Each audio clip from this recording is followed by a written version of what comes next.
NEET தேர்வு இல்லாத மருத்துவத்துறை சார்ந்த படிப்புகளுக்கு Vinayaka mission school of allied health science, Chennai, Pondicherry, Salem. இனிமே கண்ணை மூடிட்டு கடலை எண்ணெய் வாங்கலாம். ஏன்னா மந்த்ரா கடலை எண்ணெய் இதயத்தின் தயாரிப்பு. வறுக்க, பொரிக்க, ஏன் எல்லா சமையலுக்கும் மந்த்ரா தான். மந்த்ரா கடலை எண்ணெய், அபார ருசி, ஆரோக்கியமான உடல் நலம். சட்டசபை தேர்தலில் கடும் இழுவரிக்கு பின்னரே திமுக காங்கிரஸ் கூட்டணி உறுதியானது. எனினும் அந்த கட்சிக்கு ஒதுக்கிய 28 தொகுதிகளிலும் திமுக உள்ளிட்ட கூட்டணி கட்சியினர் தேர்தல் பணியாற்றவில்லை என்று கூறப்படுகிறது. அந்த வகையில் தூத்துக்குடி மாவட்டம் ஸ்ரீவைகுண்டம் தொகுதி காங்கிரஸ் வேட்பாளர் அமிர்தராஜுக்கு திமுக தரப்பில் ஒத்துழைப்பு இல்லை. கடைசி நேர பணப்பட்டுவாடாவிலும் சுணக்கம் ஏற்பட்டது. மேலும் அவரது வீட்டில் 1 கோடி ரூபாயை தேர்தல் பறக்கும் படையினர் ஐடி அதிகாரிகள் பறிமுதல் செய்தனர்.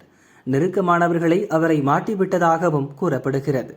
இந்த நிலையில்தான் தூத்துக்குடி தெற்கு மாவட்ட காங்கிரஸ் பொதுச் செயலாளரும் ஸ்ரீவைகுண்டம் தொகுதி தேர்தல் பொறுப்பாளருமான பிச்சுவிளை சுதாகர் திடீரென அமைச்சர் அனிதா ராதாகிருஷ்ணனை சந்தித்து திமுகவுக்கு தாவினார். தேர்தல் ரிசல்ட் வரை கூட காத்திருக்காமல் காங்கிரஸ் மாவட்ட நிர்வாகி ஒருவர் திமுகவில் ஐக்கியமானது கூட்டணிக்குள் விரிசல் ஏற்பட்டுள்ளதா என்ற கேள்வியை எழுப்பியுள்ளது. காங்கிரஸ் நிர்வாகிகள் கூறியதாவது: காங்கிரஸ் பொறுப்பில் இருந்தாலும் கூட அமைச்சர் அனிதா ராதாகிருஷ்ணனின் தீவிர ஆதரவாளராகவே சுதாகர் இருந்தார். தொகுதி பொறுப்பாளர் என்ற முக்கிய பொறுப்பு வழங்கப்பட்டிருந்த போதும் தேர்தலில் சரியாக பணியாற்றவில்லை. அதனால் அவரை வேட்பாளர் அமிர்தராஜ் தரப்பினர் ஒதுக்கி வைத்தனர்.